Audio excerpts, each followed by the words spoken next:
Hello students. तो students हम last time में कर रहे थे ऑप्टिक्स ट्वेल्थ क्लास और हमने जो बच्चों लास्ट टाइम टॉपिक स्टार्ट कर रखा था वो कर रखा था बच्चों प्रिज्म। क्या क्या स्टार्ट कर रखा था बच्चों? हमने प्रिज्म टॉपिक स्टार्ट कर रखा था और प्रिज्म में हमने कर लिया था बच्चों प्रिज्म फार्मूला क्लियर पॉइंट बच्चों। और प्रिज्म फार्मूला से हमें क्या समझ में आया था लास्ट टाइम? प्रिज्म फार्मूला से समझ में आया del is directly proportional to mu and mu is inversely proportional to lambda. अगर हम इसको समराइज करें तो del is equal to mu minus 1 into a, ये हमारा रिजल्ट निकल के आया था। यानी कि जो del था वो डायरेक्टली प्रोपोर्शनल आया था mu के and del is directly to a। यानी कि angle of deviation of prism किस पे डिपेंड करता है? Refractive index of prism and angle of prism, जो प्रिज्म का एंगल होगा उस पर डिपेंड करता है। Clear point? By Cauchy formula mu is equal to a plus b divided by lambda square c divided by lambda की power 4 and so on. Clear point? यानी जो रिफ्रैक्टिव इंडेक्स होता है वो इनवर्सली प्रोपोर्शनल होता है लैम्डा के। Inversely proportional क्या होता है? लैम्डा के। यानी कि वेवलेंथ ऑफ कलर के जो वेवलेंथ है उस पे, यानी कि लाइट पे रेज पे क्या करता है? इनवर्सली प्रोपोर्शनल, वेवलेंथ के इनवर्सली होता है। क्लियर पॉइंट बच्चों? जैसे अगर इस बात को ध्यान से देखें तो ये चीज ध्यान से सुनिए बच्चों। लास्ट टाइम की थी, ये हमारी क्या है? White light. ये हमारी क्या है? White light. और ये क्या है? ये वॉयलेट, ये रेड, ये वॉयलेट, ये रेड। तो रेड बहुत कम डेविएट हुई। ये क्या बच्चों? ये वो डायरेक्शन है जिस डायरेक्शन में ये रे जा रही थी। अगर प्रिज्म बीच में ना आता तो ये रे इस डायरेक्शन में जा रही थी। Clear point? इस रे के बीच में, प्रिज्म के बीच में आने की वजह से क्या हो गया? जो रेड है और वायलेट है बच्चों, यानी कलर है उस व्हाइट लाइट है वो स्प्लिट हुई, कलर्स के अंदर स्प्लिट हुई, टूट गई। रेड ऊपर है और वायलेट नीचे। Clear point? विबजोर वी से लेके आर तक। तो क्वेश्चन ये है बच्चों, वायलेट जो कलर है सबसे ज्यादा डेविएट होता है और रेड नहीं होता। किस वजह से? जो वेवलेंथ होती है रेड की वो ज्यादा होती है वेवलेंथ ऑफ वॉयलेट से। क्लियर पॉइंट बच्चों? जिसकी वेवलेंथ ज्यादा उसके लिए म्यू कम, डेविएशन कम, यानी कि रेड कम मुड़ेगा। जिसकी वेवलेंथ कम, यानी कि रिफ्रैक्टिव इंडेक्स ज्यादा, यानी कि डेविएशन बहुत ज्यादा होगा। यानी कि ये क्या है बच्चों? Deviation for R. और ये क्या है? Deviation for V. Deviation for V is greater than deviation for R. Deviation for V is greater than deviation for R, क्योंकि जो वेवलेंथ है वो रेड की ज्यादा, इस फार्मूले की वजह से। क्लियर पॉइंट बच्चों? Clear point? और इसी को इनका जो डिफरेंस है बच्चों से क्या बोलेंगे? Dispersion angle. क्या बोलेंगे? Dispersion angle. यानी कि del B minus del R क्या बन जाएगा? Dispersion angle. दोनों का डिफरेंस होगा, डिस्पर्शन एंगल। क्लियर पॉइंट बच्चों? ये था बच्चों जो हमने लास्ट टाइम पढ़ा था, बाय कॉची फार्मूला। ये हम लास्ट टाइम पढ़ के आ चुके हैं। क्लियर पॉइंट बच्चों? आज हमने पढ़ना है बच्चों डिस्पर्शन। क्या पढ़ना है? डिस्पर्शन क्या होता है?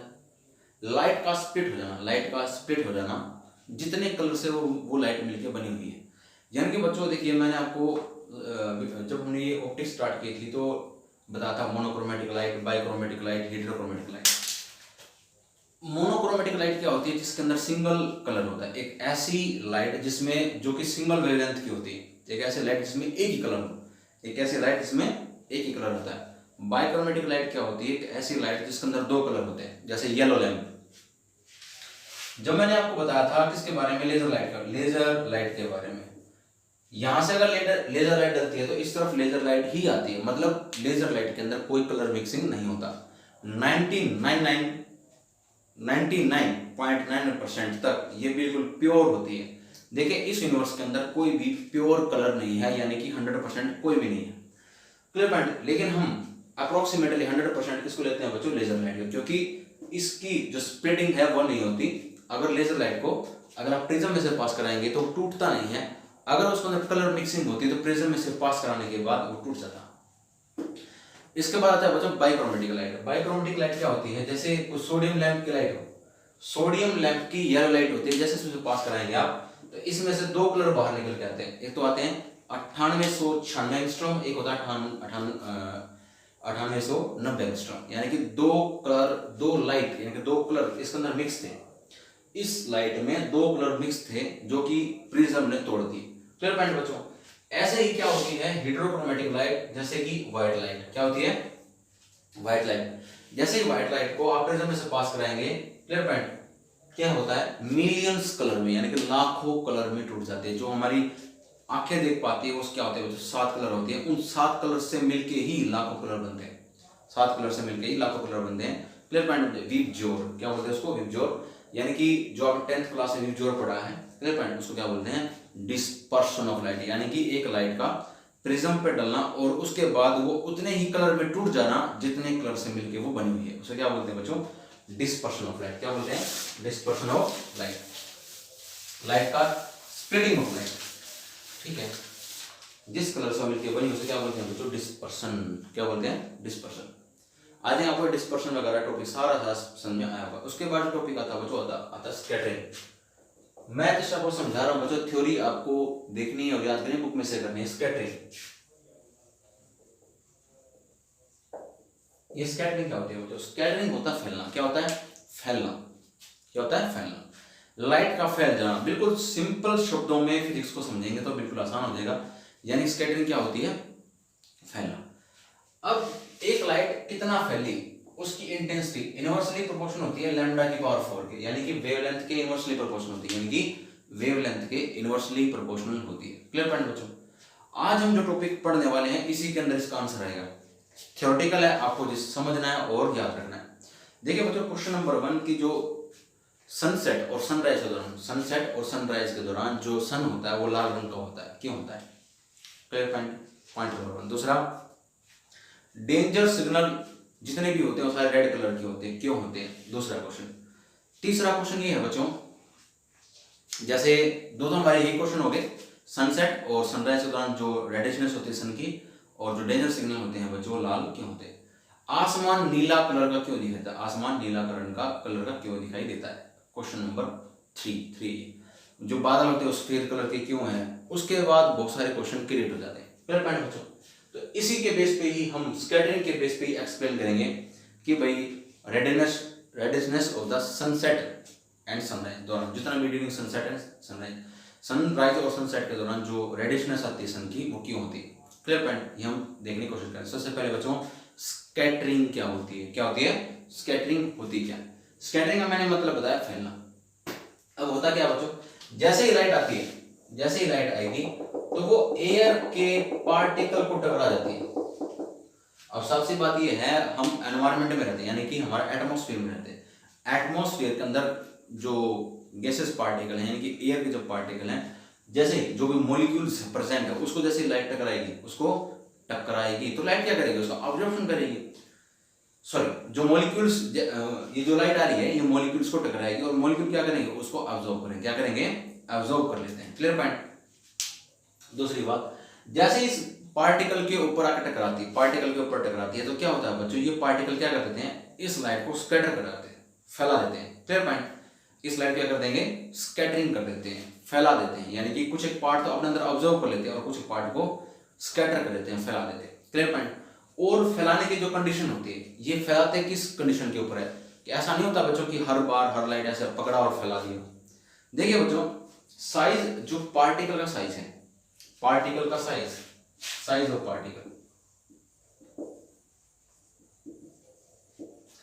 Particle is comparable of wavelength of light. अगर ध्यान सुनिएगा, साइज ऑफ पार्टिकल का साइज लाइट की वेवलेंथ के कंपेरेबल है, लाइट की वेवलेंथ के कंपेरेबल है, तो लाइट क्या हो जाएगी बच्चों? स्कैटर हो जाती है। क्या हो जाती है? स्कैटर करने में आसान होती है, बिल्कुल आसान होती है। मैंने क्या बोला?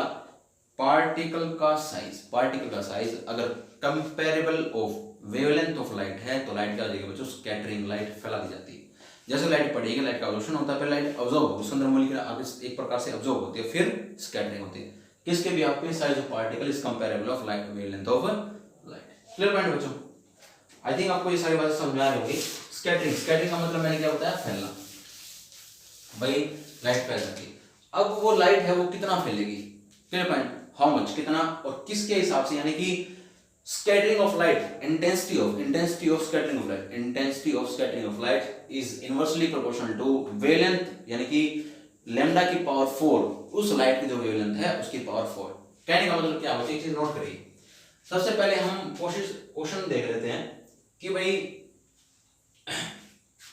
सनसेट और सनराइज रेड कलर क्या होता है। देखिए जो वेवलेंथ होती है बच्चों रेड की, जो वेवलेंथ होती है रेड की, क्लियर पॉइंट, वो ज्यादा होती है वॉलेट से, वेवलेंथ ऑफ वॉलेट। देखिए VIBGYOR, क्लियर पॉइंट।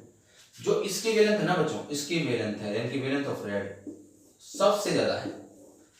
इन सब में जो वेवलेंथ है रेड की सबसे ज्यादा है, इसकी कम है, इसकी सबसे कम है, इससे ज्यादा इसकी, इससे ज्यादा इसकी है, सबसे ज्यादा रेड की है। क्लियर पॉइंट है बच्चों, ठीक हो गया। अब देखिए बच्चों जैसे ही व्हाइट लाइट, एक सेकंड बच्चों, सिर्फ जस्ट 1 सेकंड। हाँ तो बच्चों मैंने क्या बता रहा था, जो रेड कलर की वेवलेंथ होती है सबसे ज्यादा होती है। Clear point. देखिए रेड कलर की वेवलेंथ है वो वॉलेट से भी ज्यादा, इंडिगो से भी, ब्लू से भी, ग्रीन से भी, येलो से भी, ऑरेंज से भी, रेड तो आ गया इसके बाद। क्लियर पॉइंट बच्चों, क्लियर पॉइंट, ओके। तो ध्यान से देखिए बच्चों क्या होता है, जैसे व्हाइट लाइट चल रही है, यानी कि सन से क्या चल रही है, व्हाइट लाइट, रेड कलर की कोई लाइट नहीं चल रही भाई। सनसेट और सनराइज के दौरान रेड कलर की लाइट आ रही तो मतलब हमको लाल रंग का दिखाया जाता, तो सिर्फ वो रेड कलर की रेस छोड़ रहा है, ऐसा नहीं होता। सन व्हाइट लाइट ही दे रहा होता है, लेकिन हम तक रेड लाइट ही पहुंच पाती है, यानी कि रेड रेस पहुंच पाती है। सिर्फ रेड कैसे पहुंचती है, देखिए सबसे ज्यादा वेवलेंथ किसकी है, सबसे ज्यादा वेवलेंथ किसकी है, रेड की। रेड की वेवलेंथ ज्यादा, जिसकी वेवलेंथ ज्यादा उसकी scattering come. I4 intensity of scattering, कितनी स्कैटरिंग, I4 कितनी स्कैटरिंग हुई। तो सबसे देखिए बच्चों स्कैटरिंग सबसे कम, स्कैटरिंग सबसे कम, जिसकी वेवलेंथ जितनी ज्यादा स्कैटरिंग उतनी कम, यानी कि रेड की स्कैटरिंग सबसे कम होगी, मतलब सबसे कम रेड फैलेगा, सबसे कम रेड फैलेगा। इसलिए बच्चों लेजर लाइट रेड कलर की होती है, लेजर लाइट आपने ध्यान से देखा हो तो रेड कलर की होती है। क्यों होती है वो, क्योंकि वो सबसे कम फैलता है। अगर आपने अपने घर में LED बल्ब लगाया हो तो वो व्हाइट लाइट देता है। तो क्लियर पॉइंट है बच्चों।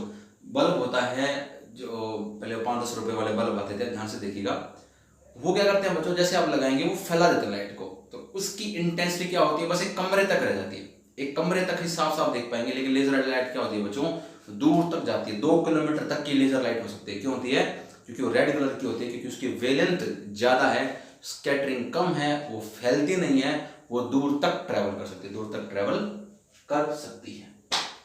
क्लियर पॉइंट बच्चों। क्या होता है, सन से ये सारी लाइटें चल रही हैं, सन से सारे कलर चल रहे हैं, ऐसा नहीं है कि सिर्फ रेड चल रहा है। मैं फिर एक्सप्लेन कर रहा हूँ, ये भी चल रहा है, ये भी। लेकिन क्या होता है बच्चों, वॉयलेट है, ये इतने फैल जाते हैं, मतलब हम तक पहुंच ही नहीं पाते। सिर्फ वो कलर हम तक, जो कलर हम तक पहुंचेगा, सिर्फ हमें वही तो कलर दिखाई देगा। हम तक पहुंचने में कौन कैपेबल है, हम तक पहुंचने में सिर्फ रेड कैपेबल हो पाता है, क्योंकि इसकी वेवलेंथ क्या है, ज्यादा, और स्कैटरिंग क्या है, सबसे कम। इसलिए हमें सनसेट और सनराइज के दौरान हमें सूर्य यानी कि सन लाल रंग का दिखाई देता है। क्योंकि बच्चों उस दौरान ही क्यों लाल रंग का दिखाई देता है, क्योंकि उस दौरान सबसे ज्यादा डिस्टेंस होती है। हम जो सूर्य है, सन है, वो हमसे सबसे ज्यादा दूर 2 कंडीशन में ही होता है, सनसेट और सनराइज के दौरान। कभी आपने नोट किया हो दोपहर का टाइम, तपती धूप हो, जुलाई का महीना हो, अगस्त का महीना, जुलाई अगस्त का महीना हो, तो खासकर जून जुलाई में होता है ऐसा, जून की छुट्टियां भी होती हैं, तो बिल्कुल सन जब 12 बजे 12:30 बजे बिल्कुल सर के ऊपर होता है, तो बिल्कुल चमकता हुआ नजर आता है। हम उसको देख तक नहीं सकते, क्योंकि बच्चों सबसे ज्यादा नजदीक हमको ये लगता है कि सन ना बिल्कुल हमारे सर पे खड़ा है। क्लियर पॉइंट बच्चे, क्लियर पॉइंट। और हमको जो लाइट आती है कैसे आती है, व्हाइट लाइट आती है, सारे कलर हम तक पहुंच पाते हैं। मिक्सिंग ऑफ कलर जब भी होता है व्हाइट लाइट बन जाती है, इसमें आपको व्हाइट लाइट नजर आती है। क्लियर पॉइंट बच्चों। वायलेट फैल जाता है, इंडिगो ब्लू सब फैल जाते हैं, सिर्फ और सिर्फ क्या होता है बच्चों, रेड हम तक पहुंच पाता है, सिर्फ हमें वो रेड कलर का नजर आता है। Clear point. नेक्स्ट है बच्चों, नेक्स्ट क्वेश्चन क्या था, सनसेट सनराइज हो गया, डेंजर सिग्नल। जितने भी डेंजर सिग्नल होते हैं सारे रेड कलर के होते हैं। क्यों होते हैं भाई, इसी वजह से ही होते हैं, इसी वजह से ही रेड कलर के रखे जाते हैं, क्योंकि बच्चों जो रेड कलर होता है वो दूर तक दिखाई देता है, दूर तक ट्रैवल कर सकता है। अगर दूर तक ट्रैवल कर सकता है तो साफ सी बात क्या है बच्चों, कि साफ सी बात ये है हमको दूर तक दिखाई देगा। रेड सिग्नल दूर तक होता है तो हमको साफ दिखाई देता है रेड सिग्नल है भाई खतरे का निशान, खतरे का निशान इसलिए रेड कलर का कहा जाता है ताकि दूर से दिखाई दे। क्लियर पॉइंट बच्चों, इसलिए क्योंकि उसकी वेवलेंथ क्या है ज्यादा, जिसकी वेवलेंथ ज्यादा वो लॉन्ग डिस्टेंस ट्रैवल करता है, लॉन्ग डिस्टेंस ट्रैवल करता है, यानी कि स्कैटरिंग सबसे कम होती है, स्कैटरिंग सबसे कम होती है। क्लियर पॉइंट बच्चों। नेक्स्ट था जो हमारा स्काई होता है, आसमान नीले रंग का दिखाई देता है। क्यों दिखाई देता है, देखिए एक चीज तो साफ हो गई बच्चों कि यहां से देखिए नीले रंग का दिखाई देने का मतलब यह है कि एक ऐसा कलर जो सबसे ज्यादा फैल रहा है आसमान के, आसमान में ही सबसे ज्यादा फैल रहा है, वो ब्लू कलर होता है। देखिए यानी कि जो ज्यादा फैलेगा वही दिखाई देगा। ज्यादा तो भाई वायलेट जो कलर है वो फैलना चाहिए, क्योंकि सबसे कम वैल्यू तो वायलेट की है।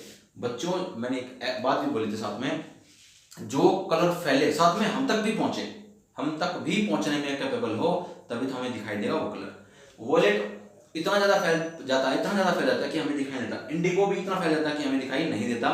Clear point. ब्लू ऐसा कलर है जो फैलता भी है और हम तक पहुंचता भी, जो फैल भी जाता है, यानी इसकी स्कैटरिंग भी अच्छी तरीके से हो जाती है और हम तक पहुंच भी जाती है, इसलिए आसमान नीले रंग का दिखाई देता है। क्लियर पॉइंट बच्चों। और आपको ये 10th क्लास के सारे क्वेश्चन हैं जो बाकी बच गए। क्या भाई कोई चीज ब्लैक कलर, हमारे हेयर्स का ब्लैक कलर के क्यों नजर आती है, क्योंकि हेयर्स क्या करते हैं हर प्रकार के लाइट को ऑब्जर्व कर लेते हैं। व्हाइट लाइट को ऑब्जर्व कर लेंगे, क्या कर लेंगे ऑब्जर्व, व्हाइट लाइट को ऑब्जर्व कर लेते हैं। जो सारे लाइट को ऑब्जर्व कर लेगा, साफ सी बात है बच्चों, वो कुछ लाइट को रिफ्लेक्ट ही नहीं कर रहा। लाइट को एक ऐसा मतलब कि एक ऐसा प्लेस जहां पे लाइट जा रही हो और सारी लाइट ऑब्जर्व हो रही हो, तो इसका मतलब क्या है लाइट रिफ्लेक्शन नहीं आ रही, लाइट कुछ आ ही नहीं रही, साफ सी बात हमें ब्लैक कलर का नजर आता है। व्हाइट जो स्पेस होता है, हमारे टीथ बोलते हैं बच्चों, 10th क्लास की बातें आती हैं, जो व्हाइट पेपर होता है व्हाइट कलर का क्यों नजर आता है, क्योंकि जितनी भी लाइट उस पर जा रही है वो सारी की सारी लाइट को क्या कर देता है रिफ्लेक्ट कर देता है। क्या कर देता है बच्चों, रिफ्लेक्ट कर देता है। Clear point. जितनी भी लाइट आ रही है उस पर रिफ्लेक्ट, उसको क्या बोलते हैं बच्चों, इसलिए वो सफेद रंग का हमें दिखाई देता है। ये सारी बातें, बादल हमें सफेद रंग के क्यों दिखाते हैं, ये सारे क्वेश्चन है बच्चों स्कैटरिंग के भी यहाँ पे एक्सप्लेन किए जाते हैं, एक्सप्लेन किए जाते हैं। क्लियर पॉइंट बच्चों। आई थिंक आपको स्कैटरिंग वाला टॉपिक समझ में आया होगा, और थ्योरी जितनी भी है बच्चों लिखनी और समझनी है आपने, बाकी सारी बुक में से याद करनी है।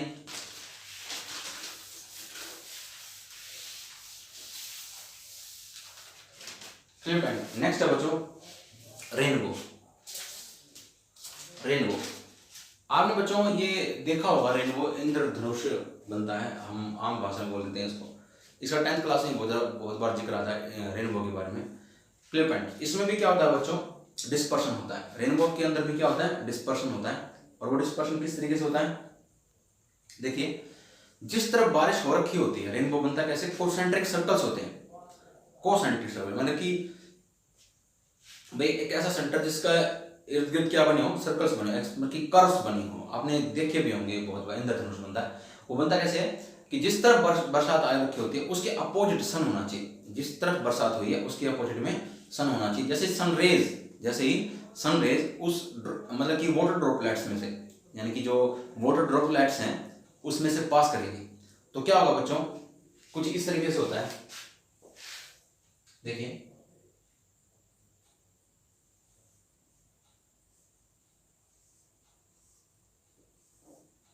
देखिए ये क्या है बच्चों, व्हाइट लाइट। जैसे व्हाइट लाइट हुई, ये क्या होगी वाटर ड्रॉपलेट, क्या होगी वाटर ड्रॉपलेट। इसमें क्या हुआ, एक बार रिफ्रैक्शन, एक बार टोटल इंटररिफ्लेक्शन और एक बार फिर से रिफ्रैक्शन, एक बार रिफ्रैक्शन फिर टोटल इंटरनल रिफ्लेक्शन और फिर रिफ्रैक्शन, फिर रिफ्रैक्शन। Clear point. एक बार रिफ्रैक्शन, जैसे ही लाइट आई वाटर ड्रॉप पे डली, रिफ्रैक्शन हुआ। जैसे ही वाटर रिफ्रैक्शन के बाद अंदर एंटर की, टोटल इंटरनल रिफ्लेक्शन हुआ। टोटल इंटरनल रिफ्लेक्शन यानी कि जो रेज है टकरा के अंदर ही बेंड होगी। जैसे ही टोटल इंटरनल रिफ्लेक्शन हुआ उसके बाद रेज बाहर निकली और फिर से क्या हुआ बच्चों, रिफ्रैक्शन हुआ। जैसे ही क्या हुई, रिफ्रैक्शन हुआ। अगर ये एंगल 40 डिग्री से 43 डिग्री है तो इसको क्या बोलते हैं बच्चों, देखिए ये एंगल जो कितना होगा 41 से 43, ये किस कंडीशन में होता है, जब बच्चों दो बार रिफ्रैक्शन, एक बार टोटल इंटररिफ्लेक्शन हो। एक बार वाटर ड्रॉपलेट के अंदर वाटर ड्रॉपलेट के अंदर अगर एक बार टोटल इंटरनल रिफ्लेक्शन होता है तो जो रेनबो बनेगा, क्लियर पॉइंट बच्चों, जो कॉन्सेंट्रिक, ठीक है, ब्यूटीफुल कलर बनते हैं, क्लियर पॉइंट, एक लेयर के बाद एक लेयर विबजोर के टाइप में, उसे क्या बोलते हैं, प्राइमरी रेनबो। क्या बोलते हैं? Primary rainbow. Reflection, total internal reflection और फिर रिफ्लेक्शन। एक बार अगर टोटल इंटरनल रिफ्लेक्शन हो रहा है, अगर बच्चों ये 2 बार हो रहा हो, यही 2 बार टोटल इंटरनल रिफ्लेक्शन इसके अंदर हो रहा, बुक में इसका डायग्राम वगैरह, इसकी थ्योरी वगैरह आपने याद करनी है, जो मैं बता रहा हूँ ध्यान से सुनिएगा और इसी को याद करना है। हम नेक्स्ट टॉपिक आज स्टार्ट करेंगे, नेक्स्ट लेसन स्टार्ट करेंगे। जितना भी ये टॉपिक मैं करा रहा हूँ बच्चों, सारा कैसा है, थ्योरेटिकल है, इसलिए मैं आपको थ्योरेटिकल समझा रहा हूँ ताकि आपको ये याद रहे। क्लियर फ्रेंड बच्चों? ठीक है, अगर 41 और 43 डिग्री एंगल बन जाए, 41 एंड 43 डिग्री एंगल बन जाए तो कौन सा जाएगा? Secondary rainbow. क्या बन जाएगा? Secondary rainbow. प्राइमरी रेनबो मैंने क्या बताया? 41 43 के आसपास प्राइमरी रेनबो। और सेकेंडरी रेनबो की कंडीशन क्या होती है? 2 बार रिफ्रैक्शन, 2 बार रिफ्रैक्शन, 2 बार total inter reflection. Refraction, total inter reflection and refraction. Refraction, total inter reflection and reflection. ये क्या हो जाएगा बच्चों? एक बार टोटल इंटर रिफ्लेक्शन तो प्राइमरी, 2 बार है तो बच्चों secondary rainbow. Secondary, primary and secondary दो तरीके के क्या होते हैं? रेनबो होते हैं। प्राइमरी में 41 to 43 एंड सेकेंडरी में 51 53, कुछ ऐसे एंगल होते हैं। क्लियर पॉइंट बच्चों? ये था हमारा रेनबो। आपको सारा थ्योरेटिकल आपको ये याद करना है, पढ़ोगे तभी समझ में आएगा, ऐसा आएगा नहीं। एक टॉपिक है बच्चों, क्या टॉपिक है वो है लेंस मेकर फॉर्मूला। क्या है? Lens maker formula. ये हमारा रह गया था। लेंस मेकर फॉर्मूला क्या है? जो देखिए, सबसे पहले कॉन्वेक्स के लिए, सबसे पहले कॉन्वेक्स लेंस के लिए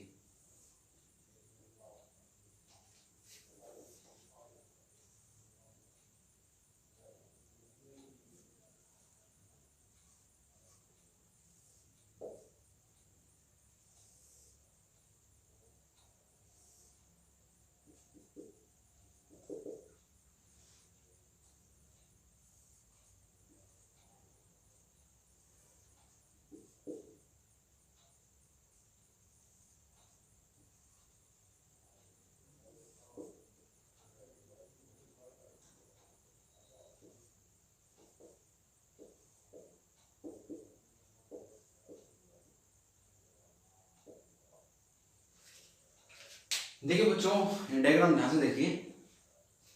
ये क्या हम कर रहे हैं टॉपिक बच्चों? ये है लेंस मेकर्स फॉर्मूला। क्या ये? Lens makers formula. Clear point? Lens maker formula ध्यान से सुनिए। ये लेंस मेकर फॉर्मूला कैसे बना हुआ है? लेंस, क्लियर पॉइंट, इसमें 2 सरफेस है, xp1y, xp2y, 2 सरफेस है। इसमें एक ऑब्जेक्ट है और 2 इमेजेस आई आपको दिखाई दे रही है, आई आपको दिखाई दे रहे हैं। इसके अंदर एक सरफेस क्या है बच्चों? xp1y, clear point, xp1y। जो इसकी इक्वेशन होगी बच्चों क्या होगी? μ2 by v1 minus μ1 by u equal to minus μ2 by μ1 by r1। Clear point बच्चों? ये हमारा ऑब्जेक्ट हो गया, ये हमारी आई होगी, I1 एंड ये C हो गया। Clear point? Clear point? Okay, इसको हम O डैश दे देते हैं यहाँ पे, O डैश। ऑप्टिकल सेंटर, ये ओवर ऑब्जेक्ट ऑप्टिकल सेंटर, ये हमारा centre of curvature. Okay, next है बच्चों, एक इक्वेशन हमारी है, देखिए, μ1 by v minus μ2 by v1 equal to μ2 minus μ1 by minus r2। Clear point? हमारे पास 2 इक्वेशन है, तो ये 2 रिफ्लेक्टिंग सरफेस, ये जो लेंस बना हुआ है 2 रिफ्लेक्टिंग सरफेस से मिलकर बना। कैसे बना? ध्यान से देखिए, एक सरफेस ये हो गया, क्लियर पॉइंट, और एक सरफेस ये हो गया। एक सरफेस ऐसा है और एक सरफेस ये वाला, क्लियर पॉइंट, एक सरफेस ऐसा और एक सरफेस ऐसा। क्लियर पॉइंट बच्चों? ये कुछ इस तरफ के आना चाहिए था, ऐसे बनाना चाहिए।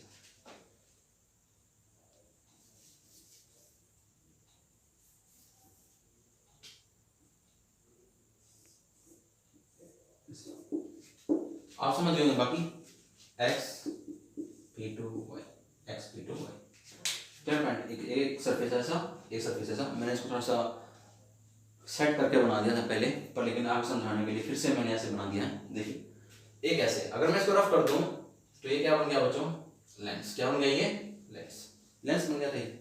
तो इसके अंदर क्या समझ में आया बच्चों को इस बात से कि भाई इसके अंदर दो रिफ्रैक्टिंग सरफेस ऐड कर रखे, दो रिफ्रैक्टिंग सरफेस से मिलकर लेंस बना, दो रिफ्रैक्टिंग सरफेस के, ठीक है, इक्वेशन से मिलकर ये बना हुआ है।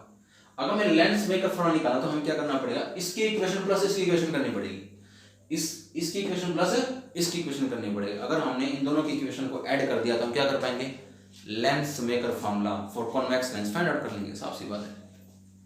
सबसे पहले बच्चों इसको समझ लेते हैं। हमारे पास जो सरफेस है बच्चों वो क्या है, x p1y, x p1y, clear point. इस सरफेस की बात करते हैं, यानी कि जब इस सरफेस के बारे में हमने सबसे पहले डेरिवेशन ही टॉपिक किया था। इस टॉपिक का जो क्या था, यहाँ पे ऑब्जेक्ट था, यहाँ पे सी बना था, यहाँ पे इमेज आई थी, आई, ये यू हो गया, ये इमेज ऐसे। और फॉर्मूला क्या था बच्चों, μ2 by v minus μ1 by u is equal to μ2 minus μ1 by r। ये हमारी इक्वेशन थी इस, मतलब कि इस सरफेस के लिए, convex refracting surface, object present in red medium and image formed in denser medium, जो टॉपिक था उसकी इक्वेशन ये निकल के आई थी। आप चेक कर लो ध्यान से, ओके। तो μ2 by v, ओके। अब इस सरफेस के लिए, इस सरफेस को ध्यान से देखो, x p1y के लिए, देखिए दो सरफेस हैं, दो सरफेस की इक्वेशन ऐड होगी, यानी कि दो सरफेस आप अपना काम करेंगे। सबसे पहले अगर ऑब्जेक्ट रे डालेगा तो सोच के देखो सबसे पहले रे कौन से सरफेस पे जाएगी, x p1y के ऊपर। अगर x p1y के ऊपर जाएगी तो साफ सी बात यह है कि सबसे पहले काम कौन सा सरफेस पे होने वाला है, x p1y के ऊपर, x p1y के साथ। ये क्या है बच्चों, c1, ये क्या हो जाएगी इमेज i1, क्योंकि बात किसकी हो रही है, पहले सरफेस की, इसलिए हमने क्या नाम दे दिया, 1 नाम दे दिया, x p1y c1 i1, यानी कि i1 के लिए क्या हो जाएगा v1, क्या हो जाएगा v1 नाम दे दिया। यानी कि इस सरफेस के लिए object o, image i1, distance of image v1, distance of image v1। Clear point बच्चों। देखिए दो सरफेस है, दो सरफेस के कॉम्बो से एक लेंस मेकर फॉर्मूला बनेगा। तो साफ सी बात है हमें रिफ्रैक्टिंग सरफेसेस की जो दो इक्वेशन है उसको ऐड करना पड़ेगा ताकि हमारा लेंस मेकर फॉर्मूला निकल के आए। पहली बात तो यही होगी। तो हमने क्या किया बच्चों, तो ये वाला इक्वेशन है, ठीक है, इस सरफेस के लिए सबसे पहले हमने इक्वेशन देखी, ये वाली इक्वेशन थी। अब इस इक्वेशन में देखो क्या वो कन्वर्ट हो रही है, देखिए ध्यान से, μ2 by v1, μ2 by v, distance of image v1 minus μ1 by u, μ2 minus μ1 by r1, ये क्या बन गई r1। पहले सरफेस के लिए सब कुछ 1 1 1 1 रख दिया हमने। क्लियर पॉइंट बच्चों, 1 1 1, यानी जो हमारी इक्वेशन निकल गई, क्या निकल गया, μ2 by v1 minus μ2 by u equal to μ2 minus μ1 by r। ये हमने किया था बच्चों। क्लियर पॉइंट, यही इक्वेशन हमारी आई थी, तो हमारी इक्वेशन बन चुकी है, दोनों देख ली। अब बच्चों सेकंड इक्वेशन आती है, कौन सी, जो सेकंड इक्वेशन आएगी वो क्या आएगी, इस सरफेस के लिए, देखिए ध्यान से बच्चों, इस सरफेस के लिए ऑब्जेक्ट का काम कौन करेगा, v1, कौन करेगा v1, एंड इमेज क्या बनेगी, final image i4 final image, यानी कि जो i1 है बच्चों कोई फाइनल इमेज नहीं है, i फाइनल इमेज है, i फाइनल इमेज है, i1 फाइनल इमेज नहीं है। वो इस सरफेस की एक परछाई, मतलब इस सरफेस के द्वारा बनाई गई एक शैडो है कि भाई मैं यहाँ पे इमेज बनाना चाहता हूँ मेरी तरफ से, इस सरफेस के हिसाब से जो इमेज बननी चाहिए वो i1 पे बननी चाहिए, लेकिन फाइनल इमेज कहाँ बनती है, i पे। जो इसकी इक्वेशन निकल जाएगी वो ये निकल जाएगी। दोनों क्या कर दो, ऐड। जैसे ऐड करोगे बच्चों, μ2 by v cancel, μ1 common, 1 by v minus 1 by u, 1 by r1 minus 1 by r2, μ2 minus μ1 common, 1 by r1 minus 1 by r2। ये हमारी इक्वेशन निकल गई। क्लियर पॉइंट बच्चों, ये हमारी इक्वेशन निकल गई। आप इसको एक बार ध्यान से देख लीजिए। μ1 से क्या करते हैं बच्चों, divide 1 by v minus 1 by u, μ2 minus μ1 by μ1, 1/r1 minus 1/r2। If क्या हो जाए बच्चों, v equal to focus u equal to infinity, तो 1/f माइनस 1/इंफिनिटी μ2 by μ1 minus 1/r1 minus 1/r2। ये क्या आएगा बच्चों, 1/f equal to mu minus 1/r1 minus 1/r2। ये हमारा क्या निकला है बच्चों, formula, lens makers formula, lens maker formula. μ1 दोनों को ऐड करेंगे, μ1 कॉमन आ गया 1/v minus 1/u, μ2 minus μ1 common 1/r1 minus 1/r2। μ1 से क्या कर दिया बच्चों, डिवाइड। अगर ऑब्जेक्ट इन्फिनिटी पे तो इमेज कहाँ बनेगी, फोकस पे। ऑब्जेक्ट इन्फिनिटी पे तो इमेज फोकस पे। पुट कर दी बच्चों, जैसे ही पुट किया था फॉर्मूला आ गया। पावर क्या होती है बच्चों, reciprocal of focal length. Reciprocal of focal length कल थोड़ा बहुत इसके बारे में पढ़ेंगे, पावर के बारे में। Reciprocal of focal length is known as power. Reciprocal of focal length known as power. Clear friend बच्चों, आई थिंक आपको सारे टॉपिक समझ में आए होंगे। इसके अलावा concave refracting lens maker formula for concave mirror है, ये आपको खुद करना है। Sorry, lens maker formula for concave lens है।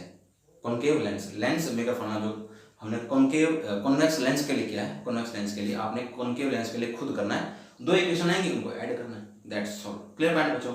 तो हम नेक्स्ट टॉपिक स्टार्ट करेंगे, नेक्स्ट लेक्चर स्टार्ट करेंगे। Thank you.